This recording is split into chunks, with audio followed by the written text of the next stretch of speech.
They thought they could erase me with a signature. That one little line on a fake medical report meant to prove I'd lost my mind was supposed to be the end. They planned it all. Gaslight me, isolate me, and quietly take everything I built. My home, my legacy, my name. But I didn't survive 63 winters and bury the love of my life just to be written off like an expired coupon.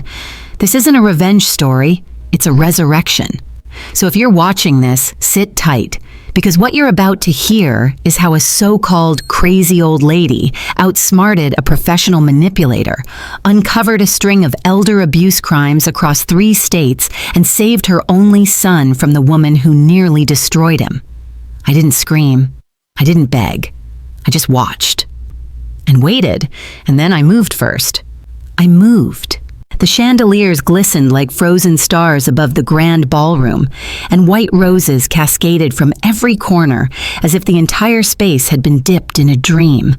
Elaine Walker stood just beyond the curve of a marble pillar, clutching her champagne flute like it was an anchor. At 63, she had mastered the art of smiling through grief, through disappointment, through betrayal, but nothing prepared her for what she overheard tonight. We just need 1 or 2 more incidents. Confusion, maybe she forgets a name in public. Once we have it on paper, she's gone. Rachel's voice floated over the floral arrangements, light and crisp, like she was talking about a brunch menu. Her maid of honor giggled, then whispered, "Are you sure that's not too extreme?" Elaine's had minor episodes before. Nathan told me she forgot his birthday last year, Rachel replied with a smug sip of her drink. All we need is a little nudge. Then she's out, and the beach house is ours. The beach house. The one Robert, Elaine's late husband, had poured their savings into. The one with driftwood walls and windows that sang when the wind rolled off the ocean. The place where Nathan learned to swim, where they'd scattered Robert's ashes just 6 years ago. Elaine felt her lungs tighten, but her face didn't flinch. Not yet. She turned, stepping back into the crowd, weaving between sequined gowns and rented tuxedos with the grace of a ghost. Rachel caught her eye across the room and waved. Too enthusiastically, too polished. Elaine returned the gesture, lips curling into what the world would read as pride, warmth, love. But inside, a storm had begun to form. She made her way to the bar, asked for a neat whiskey, something sharp, unforgiving, and leaned into the burn as it traced fire down her throat. Years ago, when Nathan had fallen into a depression after Robert's sudden heart attack, it was Elaine who sat beside him every night, coaxing him to eat, holding his hand during therapy, reading him passages from his father's journals. She'd fought like hell to keep that boy breathing, hopeful. Then Rachel appeared, seemingly out of nowhere, beautiful, poised, endlessly attentive. She was the kind of woman who complimented your teacups while subtly rearranging them when she thought you weren't looking. From day one, she knew how to make people feel seen, even when she was already planning their obsolescence. "I'm so lucky to be joining this family," Rachel had told Elaine during their 3rd dinner together, her eyes bright with sincerity. "You and Nathan have such a strong bond. I just hope I can fit in." Elaine had smiled and nodded, masking the flicker of unease in her gut. It wasn't what Rachel said, it was how she said it. There was a studied perfection to every move, every word, like someone auditioning for a role she'd already memorized. Over the months, Rachel embedded herself like ivy, slow, suffocating, and deceptively pretty. She started managing Nathan's calendar, planning family dinners that didn't include Elaine, suggesting that maybe his Sunday check-ins were a bit much for a grown man. And Elaine, ever the peacemaker, let it slide. She thought, if Nathan is happy, I'll adjust. She thought, this too shall pass. But now, hearing those words, she's gone. The beach house is ours. Was like watching a match fall onto decades of dry timber. Elaine set her glass down, the clink louder than she meant. A waiter flinched. "Sorry," she murmured. But she wasn't sorry. She was done being sorry. She scanned the room, watched Nathan laugh with Rachel's father near the chocolate fountain. Her son looked happy, but happiness built on lies didn't last. She thought of the moment Rachel had insisted Elaine come with her to a cute little clinic for a memory test. Just for fun, Rachel had said. It'll give us peace of mind. Elaine hadn't seen the harm. But now, that test was part of the plan, a record, a seed planted months ago. Her son had no idea he was being used, or maybe he did, and didn't care. Either way, the veil had been lifted. Elaine stepped out onto the balcony, the cool night air slicing through her skin like clarity. Music played inside, muffled now by layers of French doors and false promises. She pulled out her phone, opened the voice memo app, and began to speak. Her voice steady, low, measured. If anything happens to me, if I'm hospitalized or declared unfit, please listen to this. My name is Elaine Walker. I'm of sound mind, and tonight at my son's wedding, I overheard my new daughter-in-law, Rachel Myers, outlining a plan to have me committed to gain access to my property. She cited a past memory test as evidence and intends to push further incidents to establish incompetence. She paused, then added, "This is not paranoia. This is preparation." She hit save and smiled. The game had begun. Elaine re-entered the ballroom with the elegance of a seasoned performer. Every smile was measured, every nod carefully delivered like a toast. She walked table to table, hugging distant relatives, complimenting dresses, accepting congratulations with hands that didn't tremble. Inside, though, her mind was a battlefield, sharp, focused, and suddenly awake in ways it hadn't been for years. She spotted Nathan near the dance floor, his head thrown back in laughter at something Rachel whispered into his ear. For a fleeting moment, she saw the boy he used to be, the one who built pillow forts and carried a stuffed elephant everywhere until the age of 10. Then he turned, met her eyes, and looked away. Elaine smiled harder. She was halfway through congratulating Rachel's aunt when a voice from behind her whispered, "Elaine Walker? I thought that was you." Turning, she saw a woman with graying curls, a flash of recognition in her hazel eyes. Elaine couldn't place her immediately. "It's me, Fran Whitaker. Fran Hudson before I married. We were in book club together back in '95. Elaine's polite smile turned genuine. "Fran, of course, you haven't aged a day." Fran chuckled and leaned in slightly, lowering her voice. "Listen, this might be a bit odd, but that girl, Rachel, is she your daughter-in-law?" Elaine blinked, alarm bells quietly beginning to chime. "Yes, she just married my son tonight." Fran's expression tightened.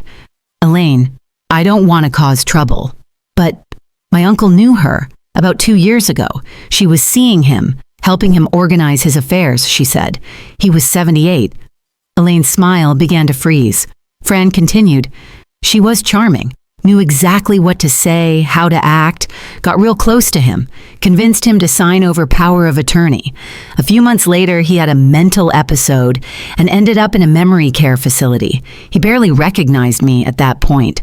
Rachel disappeared." Elaine's breath stalled. "His lawyer said she vanished the day after he signed the deed to his house over," Fran whispered. "We couldn't do anything legally. He didn't remember any of it. And she was never on paper as anything but a friend." "Are you certain it was Rachel?" Fran nodded. "Same voice, same face, different hair color." Elaine thanked her quietly, politely, then excused herself once again. She drifted through the room like fog, silent, deliberate, and suddenly everything clicked. The subtle way Rachel always helped with documents. That time she'd offered to go with Elaine to update her will, just to make it easier. The way she had insisted on helping Elaine digitize her investment accounts.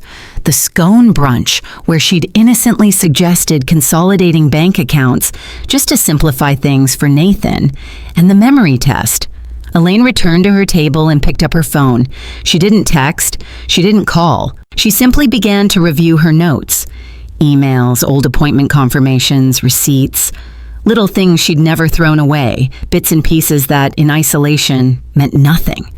But together, they painted a picture, and it wasn't pretty. She thought back to when Rachel first joined their lives, how Nathan had grown distant almost overnight. Sunday lunches became, maybe next week. Their shared book discussions faded. He started deferring to Rachel in every conversation, checking with her before answering even simple questions. And the most telling moment of all, when Rachel had offered, no, insisted, to help Elaine renew her savings certificate. "It's confusing with all the banking jargon. Let me help you." She'd even filled out part of the paperwork herself. Elaine had felt vaguely uncomfortable at the time, but grateful for the assistance. Now she felt nauseated. Rachel had been laying groundwork from the beginning, slowly, methodically, carefully. Elaine excused herself early, claiming fatigue. She kissed Nathan's cheek, ignoring how he flinched at her touch, and smiled at Rachel, who chirped, "Sleep well, Mom," as if nothing had happened, as if she weren't planning to have her mother-in-law legally silenced and institutionalized. The drive home was quiet. Elaine kept the radio off, the windows shut, her thoughts loud. That night, she didn't sleep. She opened an old leather journal, the one Robert had given her on their 20th anniversary. The first pages were filled with his cursive script, love notes, small sketches. After his death, she'd stopped writing in it, until now. Page after page, she detailed everything: dates, conversations, expressions, tone.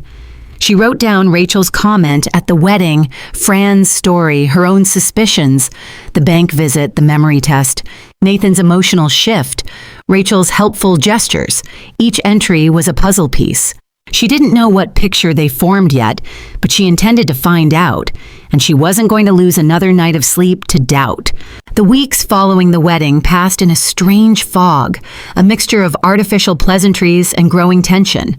Elaine kept her mask on, smiled during phone calls, accepted lunch cancellations with grace, and responded to Rachel's texts with polite emojis. But beneath that exterior, she moved like a shadow, watching, listening, noting everything. It started subtly. Nathan and Rachel officially moved into Elaine's investment property, a 3-bedroom craftsman house she'd purchased 3 years earlier. The plan had always been to flip it or rent it out, but when Nathan lost his job, she'd offered it to him rent-free as a temporary solution. Temporary had become permanent. Rachel had redecorated immediately. The neutral tones Elaine chose were replaced with stark whites, angular furniture, and an array of Himalayan salt lamps that Rachel insisted were for energy balance. Elaine had smiled and said nothing. She noticed, though, that the utility bills had stopped arriving. At brunch one Sunday, one she hadn't been invited to but attended anyway after accidentally showing up near their house, Rachel had greeted her with faux surprise and open arms. "Elaine? What a lovely surprise. Come in, we were just talking about you." Elaine didn't believe that for a second. As she stepped inside, she noticed the artwork on the walls was new. So was the TV, the sleek espresso machine, the faint scent of lavender oil. "Nathan's doing a freelance tech contract," Rachel said over mimosas, as if answering a question Elaine hadn't asked. "And I'm finally launching my wellness coaching platform. Busy, busy." Elaine raised an eyebrow. "That's wonderful. Just curious, have we discussed a timeline for contributing to the mortgage?" Rachel's face didn't change, but her eyes cooled a fraction. Nathan shifted in his chair. "We've been meaning to bring that up," Rachel said lightly. "It's just that with all the initial investments, equipment, branding, consultants, it's been tight. But once we stabilize, we absolutely want to contribute." Elaine didn't nod, didn't smile. She just stared. "And speaking of stabilizing," Rachel added, "I was wondering, would you consider adding Nathan's name to your savings account? You know, just for convenience. Emergencies, transfers." Elaine's laugh was quick and sharp. "No," Rachel blinked. "Oh, of course. Just an idea." Later that week, Nathan stopped by Elaine's house. Alone for once. He was different, less polished, more tired. There were dark circles under his eyes, and he fidgeted with his keys like he didn't know why he was holding them. "Hey, Mom," he said as she poured them tea. "Rachel told me you were upset about the mortgage stuff." "I'm not upset," Elaine replied, passing him a cup. "I'm observant." Nathan didn't respond immediately. Then, out of nowhere, he muttered, "She just doesn't want you stressing, you know, especially with your history." Elaine stilled. "What history?" Nathan sipped his tea. I don't know, Rachel said you've got that record from the neurology clinic, the memory test. So she's just trying to protect you from stress triggers. Elaine placed her cup down carefully. You think I'm mentally unstable? No, Mom, it's not like that. It's just, Rachel said it's better to be cautious in case anything escalates. Her fingers curled around the edge of the table.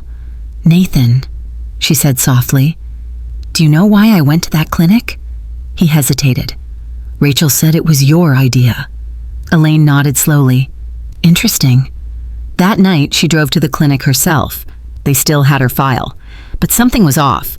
The intake form had multiple entries, some that weren't hers. The appointment summaries were oddly phrased, suggesting mild cognitive lapses and early onset confusion, even though Elaine remembered answering everything correctly. Then she found it, a note signed electronically by a caregiver, Rachel Myers. The next page documented a recommendation for follow-up, one that had never reached Elaine. Her hands trembled as she turned the final page. There it was, an official notation that the patient showed early indicators of decline. It wasn't a diagnosis, but it was enough to plant doubt, enough to file for guardianship, enough to ruin someone. Elaine stepped out of the clinic into the cold evening air and stared at the horizon. The sky was bleeding red over the hills, the last light of the sun dipping behind dark silhouettes. Rachel had planned this for longer than she thought, and Elaine was done playing nice. 2 days after leaving the neurology clinic, Elaine walked into the office of Jonathan Marks, her family attorney of nearly 2 decades. The room hadn't changed. Books lined the walls, awards gathered dust behind glass, and Jonathan still wore suspenders like it was 1982. But Elaine had changed. I need both properties liquidated, she said as soon as she sat down. Quietly, fast, no delays. Jonathan raised an eyebrow. You're sure? Yes, the beach house and the Maple Street property. I want clean titles, minimal exposure, no real estate agents with loose lips. Jonathan set his pen down. I assume this is connected to the Rachel situation. Elaine gave him a tight smile. She's good, John. She's very good. She won't be the first to try, he muttered, opening a file drawer, but I doubt she knows who she's dealing with. Elaine appreciated the sentiment, but her instincts warned her otherwise. Rachel wasn't just opportunistic. She was practiced. They went through the paperwork carefully. Elaine insisted everything be mailed to a P.O. box she had just opened and that any electronic communication be encrypted. Jonathan promised discretion. By the end of the meeting, the wheels were in motion, but Rachel was already 2 steps ahead. That night, Elaine noticed something odd, an email in her inbox confirming a change to her backup recovery email. She hadn't made one. Her stomach dropped. She called her provider immediately and discovered that someone had requested a password reset just hours after she left Jonathan's office. She changed everything, locked every account, added 2-factor authentication. But the damage was done. Rachel knew. Within a week, neighbors began calling. Elaine, I hate to ask, but are you okay? Is it true you've been having memory issues? I heard you accused Rachel of spying on you, that you think she works for the government? Elaine felt her throat close each time. Rachel was poisoning the well.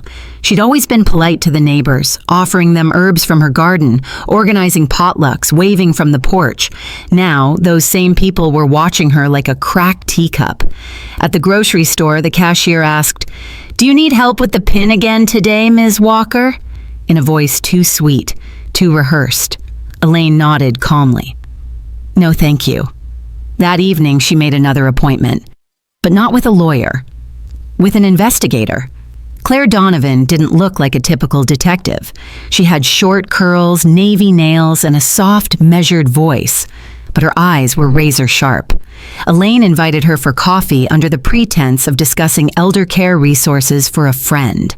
Claire listened quietly as Elaine described a woman I know whose daughter-in-law might be manipulating her.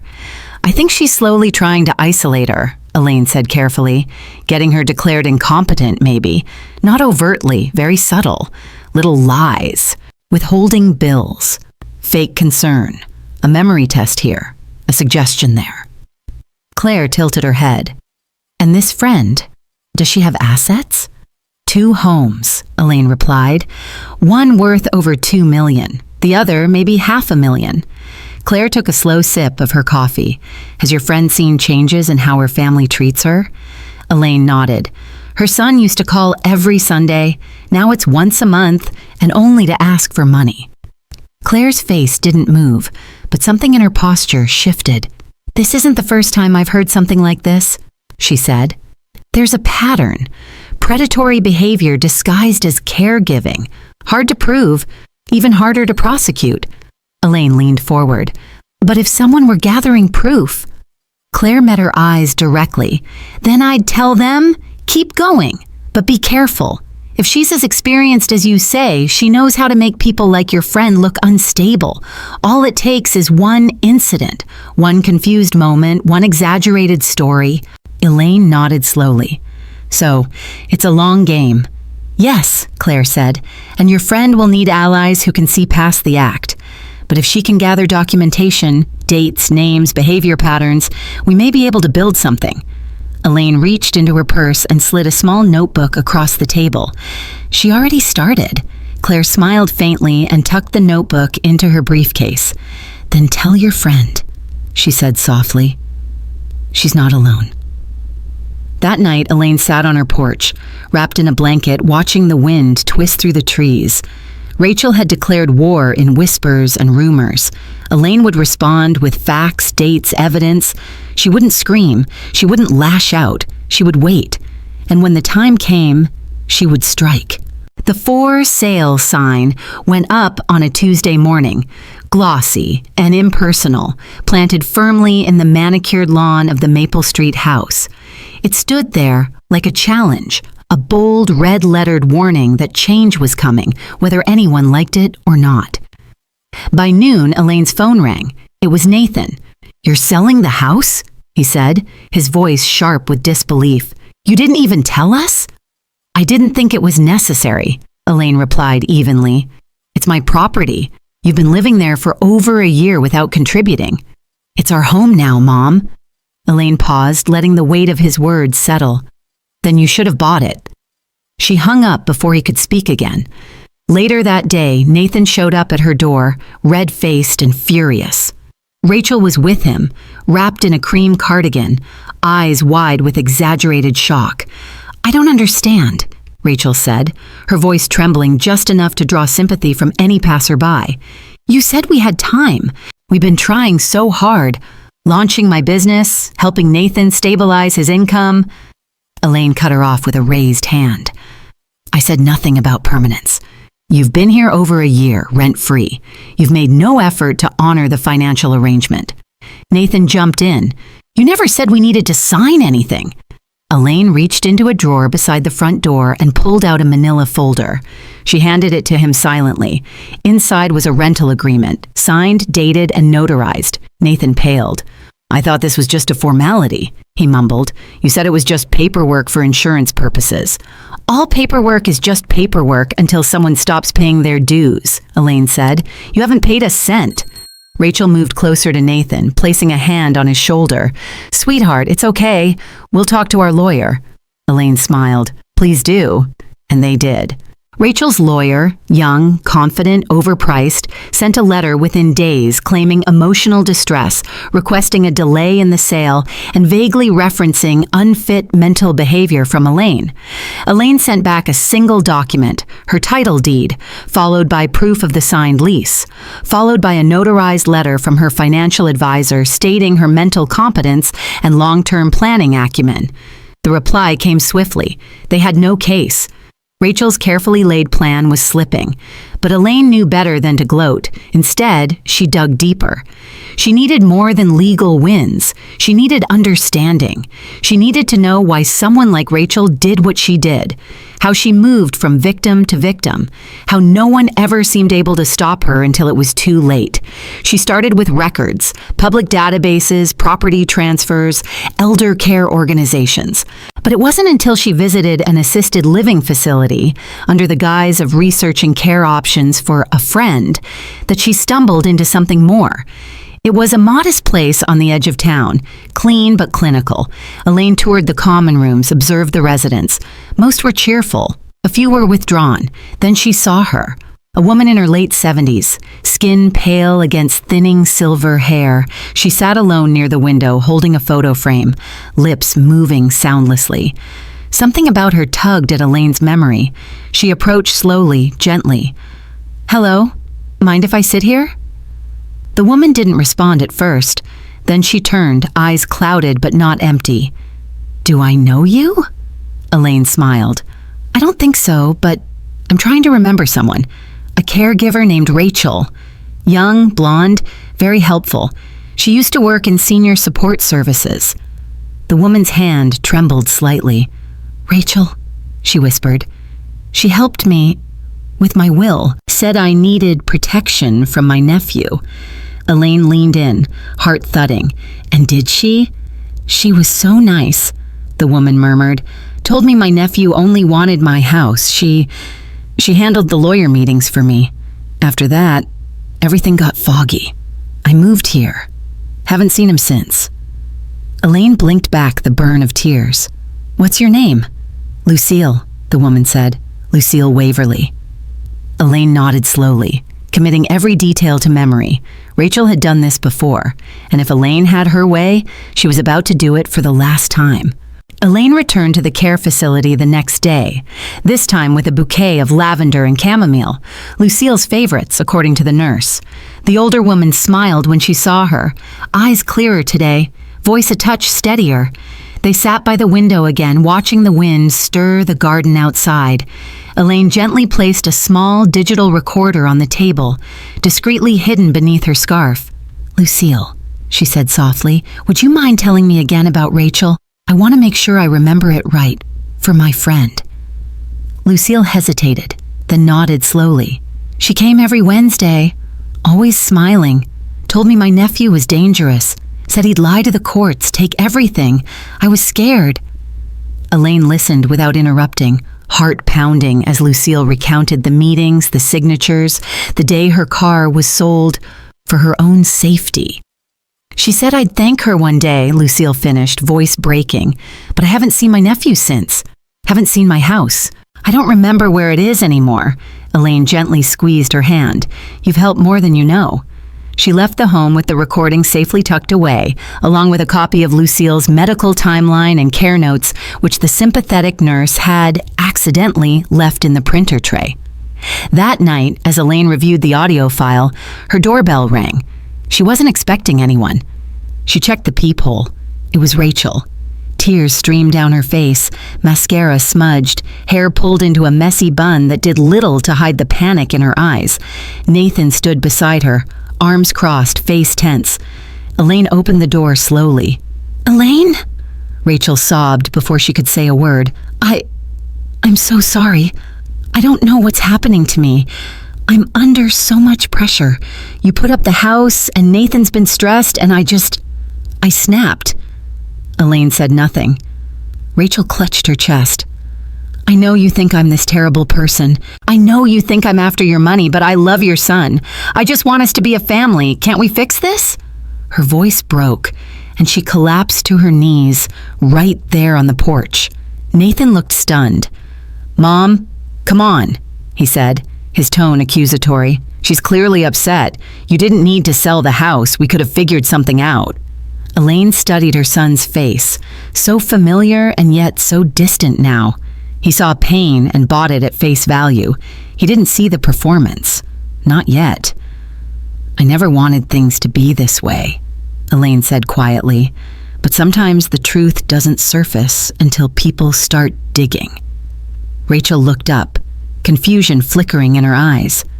"What do you mean?" Nathan asked. Elaine smiled faintly. "I mean, everything is about to become very clear." She helped Rachel to her feet, handed her a tissue, and watched them both walk back to their car. Rachel clung to Nathan like a lifeline, throwing one last pleading glance over her shoulder. Elaine didn't wave. She went inside and opened her laptop. She uploaded the recording of Lucille. She scanned the care notes. She attached the lease documents, the forged neurology file, the fake caregiver signature. Then she wrote, "Claire, this is what I've found so far. Let me know if it's enough. E." She hit send. Less than 24 hours later, Claire responded, "Elaine, we need to meet. What you found opens a door. I've already flagged 3 previous cases tied to Rachel under different last names, Wells, Martinez, and Danner. Each involved an elderly person. Each involved accusations of cognitive decline and transfer of assets. 2 ended in lawsuits. 1 settled quietly. I'm requesting access to sealed files in Nevada. We might be looking at a pattern." Claire Elaine leaned back in her chair, eyes fixed on the message. A pattern. It had a name now, and Rachel Myers, whatever her real name might be, was about to be caught in it. It began with footsteps on gravel. Elaine had just poured her morning coffee when she heard them. 4 distinct sets, slow and deliberate, crunching along her driveway. She glanced through the front window and froze. Rachel, Nathan, a man in a gray suit carrying a leather briefcase, and a woman in scrubs. Her hand tightened around the coffee mug. So this was it, the intervention. She had prepared for this moment, replayed it in her mind like a chess sequence. Still, seeing it unfold in real time sent a ripple through her chest. Not fear, but focus. Rachel was the first to smile. "Elaine?" she said gently. "We're worried about you." Elaine opened the door without a word. Nathan stepped forward, eyes darting nervously. "Mom, can we come in? Just to talk." The man in the suit introduced himself. "Dr. Franklin, I'm a licensed psychiatrist. Your family requested an informal evaluation just to make sure everything's okay." The woman in scrubs gave a soft nod. "I'm Nurse Laura. We're just here to support, not accuse." Elaine's gaze swept over them like a slow breeze. She stepped aside and gestured them in.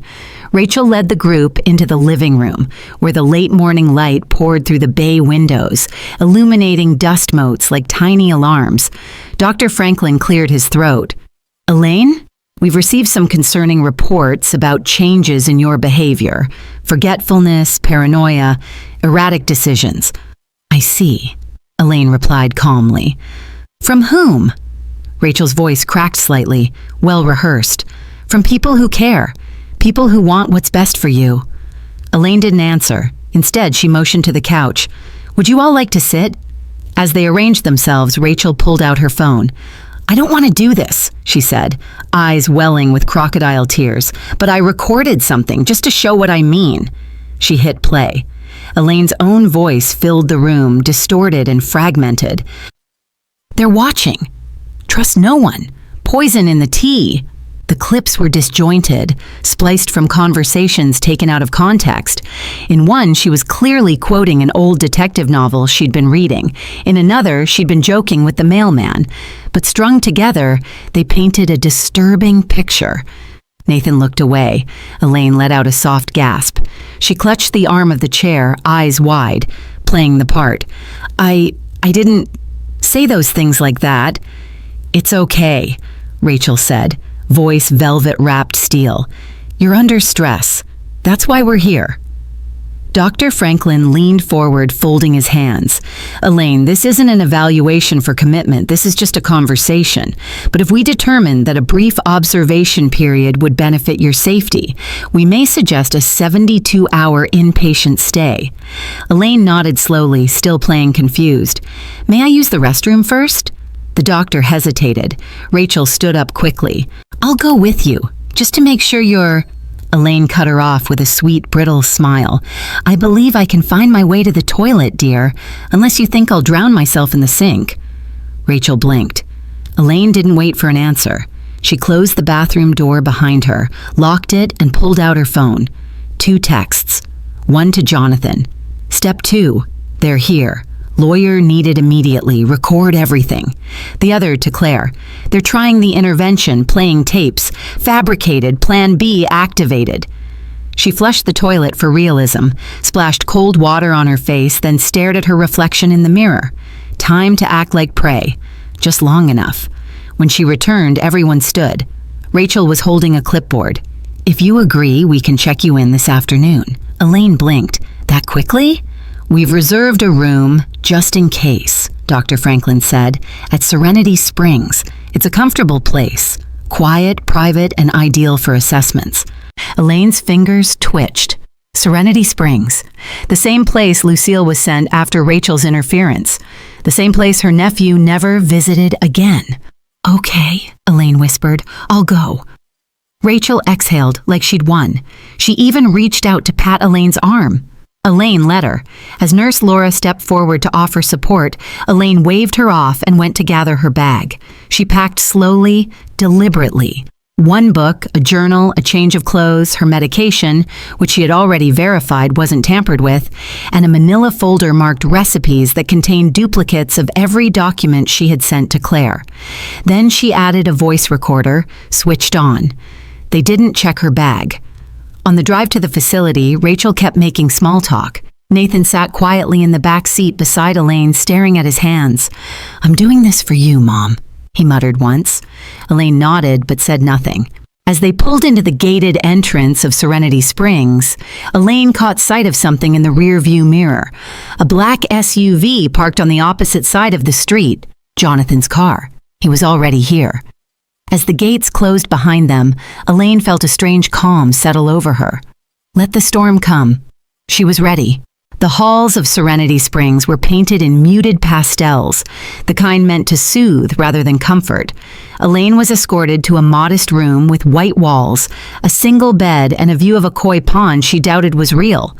The nurse smiled as she handed her a basic schedule of activities: yoga at 10, art therapy at 2, lights out by 9.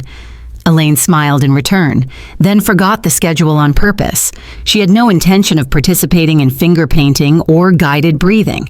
What she needed was information, and a way to observe how these professionals responded to patients who weren't quite what they seemed. So she played her part. She mumbled to herself in the cafeteria line, repeated questions, paused mid-sentence like she forgot what she was saying.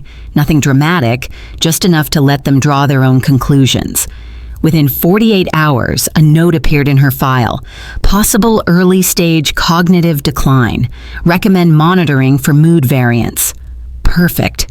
On her third morning during a group Remember Your Childhood session, Elaine met Marion. Marion was 79, sharp-eyed and full of quiet fury. They connected over a disagreement about the lyrics to an old Patsy Cline song. Marion insisted it was crazy for trying, and Elaine agreed, though the rest of the group thought otherwise. After the session, Marion whispered, "You're not like them. Your mind's still sharp." Elaine raised an eyebrow. "Neither is yours." That night, they sat side by side on the patio during free time. The wind stirred the hedges, and Marion lit a contraband peppermint under her tongue. "My son's girlfriend put me in here," Marion said flatly. "Said I was forgetting things, started with little tests. What did you eat yesterday? What's today's date?" Then she started talking to the doctors directly. Elaine stiffened. "What was her name?" "Rachel. Rachel something. Blonde. Pretty teeth. Too perfect." Elaine nearly dropped her tea. "She was helping with his finances," Marion continued. "Helping with mine, too. Told me it was safer if we consolidated. I signed a few things, then I was here. My son hasn't visited in 9 months." Elaine reached into her sweater and pulled out the tiny voice recorder hidden in a stitched seam. She clicked it on. "Would you be willing to say all that again?" she asked. Marion smiled sadly. "Thought you'd never ask." For the next hour, they traded stories like currency. Names, dates, details. Marion remembered Rachel using another last name back then. "Wells," she said, or Welch. Something with a W. Elaine wrote it all down in a spiral notebook. That night, she folded the notes and Marion's recording into an envelope, addressed it to Claire Donovan, and handed it to Nurse Angela under the guise of a letter to my niece. Angela, who had seen through Elaine's act almost immediately, nodded once and tucked it into her scrubs. Elaine knew it was risky. But she also knew that the clock was ticking. Rachel would not wait forever. If the mental health system didn't bury her first, a legal maneuver just might. 2 days later, Elaine was summoned to the facility's social worker office.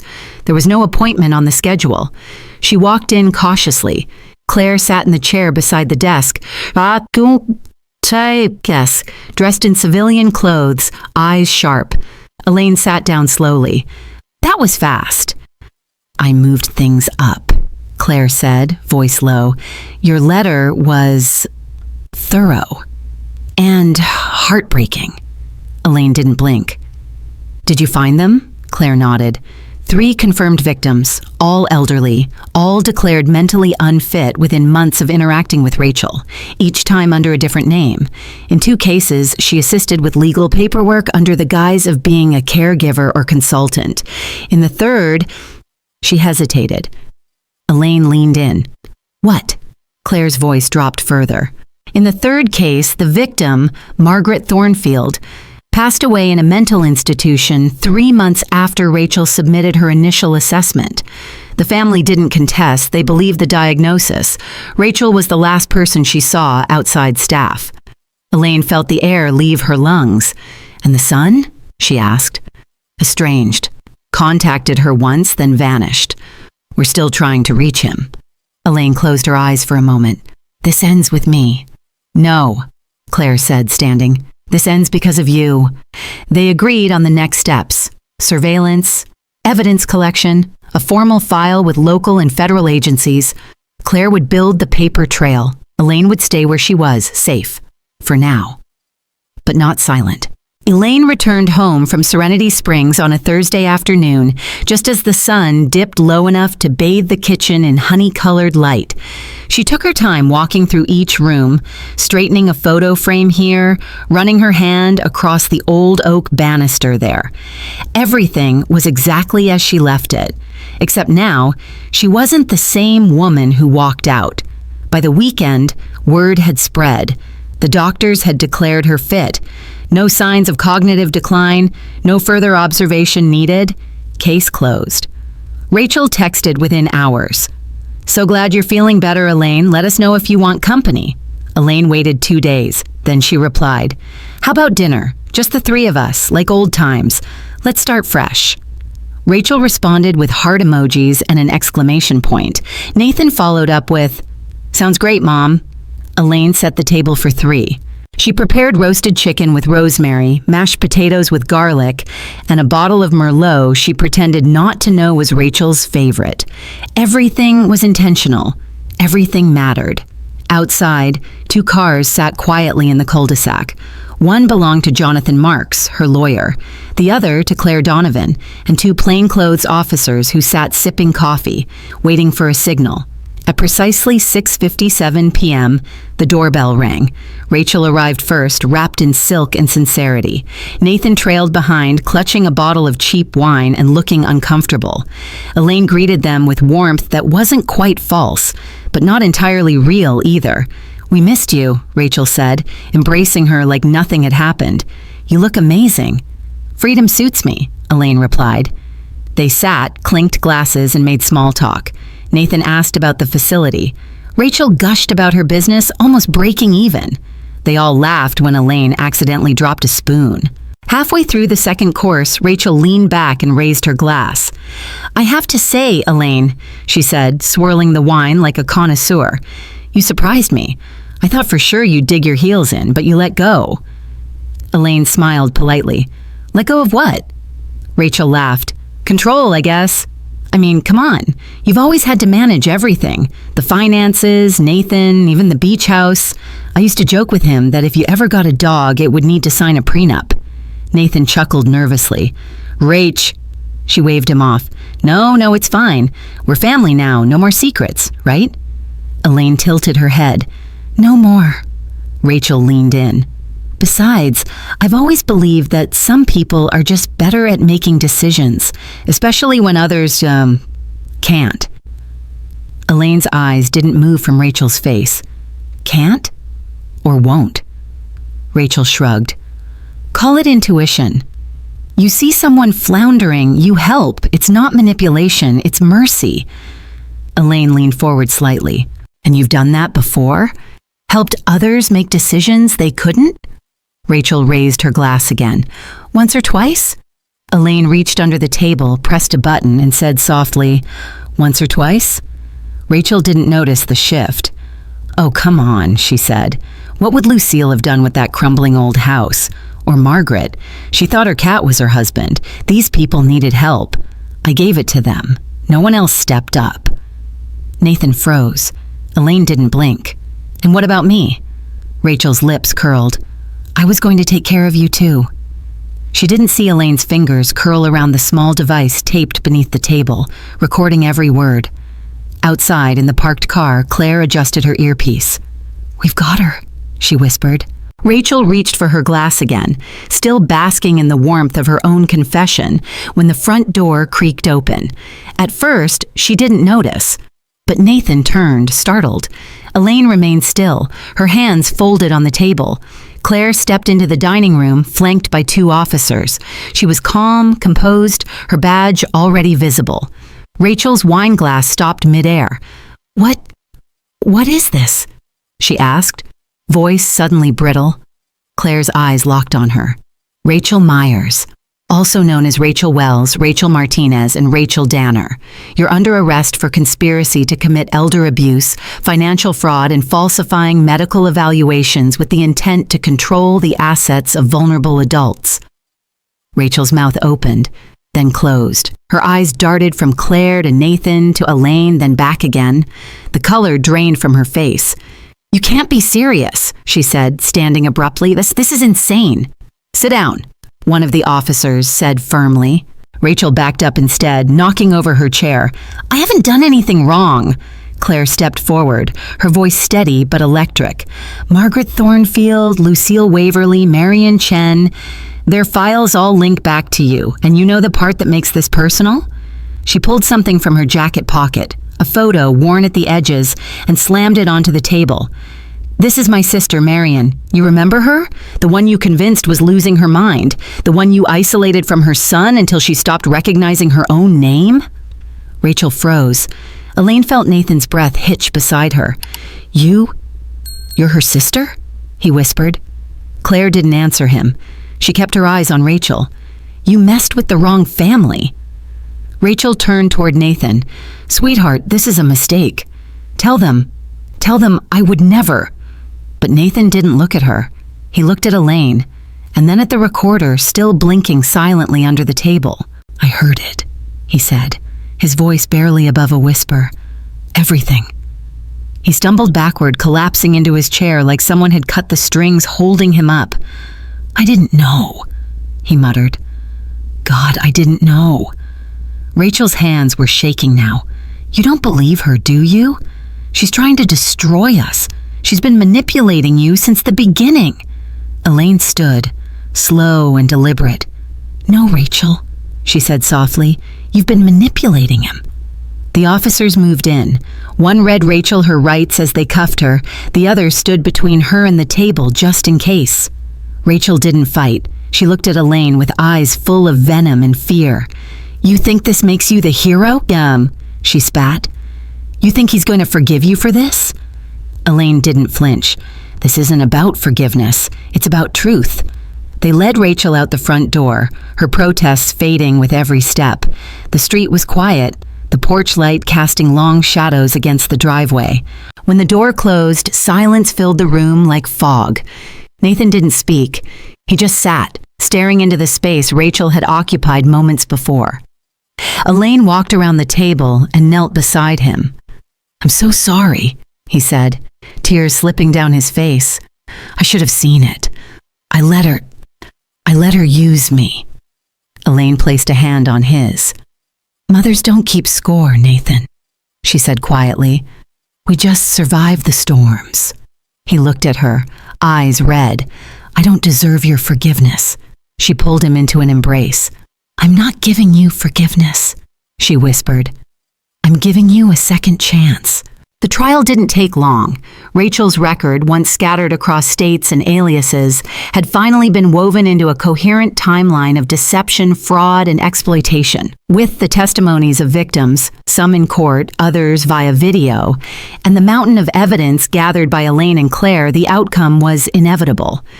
She pled guilty to avoid a longer sentence. 5 years in federal prison. Restitution orders were added, but Elaine knew most victims would never see a dime. Still, justice, however imperfect, had finally caught up to Rachel Myers, if that was even her real name. Elaine didn't attend the sentencing hearing. She didn't need to. By then, she was already gone. Gone from Maple Street, gone from the house Rachel had tried to steal through whispers and paperwork. Gone from the manicured lies that once defined her every day. She moved to a modest oceanfront condo an hour away, a quiet place with white walls, creaky floors, and windows that welcomed the salt-heavy breeze. The building was older than her last home, the neighbors less nosy, the decor entirely her own. There was no grand announcement, no celebration, just silence and peace. Each morning, she walked the shoreline with a thermos of coffee. She collected shells without caring if they matched. Sometimes she read mystery novels on the balcony until the light faded and the stars emerged one by one. Freedom, she discovered, wasn't always loud. Nathan called once a week, sometimes twice. He had started seeing a therapist, a quiet man who didn't judge, who helped him unravel the threads Rachel had tied around his neck. He'd moved into a one-bedroom apartment near his new job in data logistics. The work was steady, the pay decent, and for the first time in years, he didn't flinch at the sight of overdue bills. Elaine didn't ask for apologies anymore. She didn't need to. They met for dinner once a month, usually at a seaside cafe halfway between their homes. The first few meals were awkward, filled with too many pauses and too few laughs. But slowly, as the months passed, the rhythm returned. Not the same rhythm, a new one. It was better. He asked about her book club. She asked about his progress in therapy. They both avoided the word Rachel, though sometimes her shadow lingered between bites of grilled fish and sips of white wine. One evening, after their 5th dinner, Nathan reached across the table. "I don't think I ever said thank you," he said. Elaine smiled. "You don't have to. I want to." She squeezed his hand. "Then I'll accept it." And that was enough. Weeks later, Claire called. Elaine was on the balcony, sipping tea, watching the waves roll in when the phone buzzed. "Wanted to give you an update," Claire said. Elaine straightened in her chair. "I'm listening." "Marion, my sister, she's getting better. Slowly. She remembers more now. The therapy is working, and the facility agreed to release her early. We're moving her to a private home next month." Elaine exhaled, smiling. "That's wonderful, Claire." "There's more," Claire continued. "Lucille, remember her?" "Of course." "She's been granted restitution. The court forced a freeze on Rachel's assets. Some of it came from shell accounts, traceable now. Lucille's getting part of her house value back. Not everything, but enough to matter." Elaine nodded. "I'm glad." Claire hesitated. "One other survivor. Margaret Thornfield's sister. She's still in the facility. We tried reaching her last week. She doesn't recognize anyone. The damage, mental and emotional, it's deep." Elaine closed her eyes. "Some people walk out with scars," she said. "Others never walk out at all."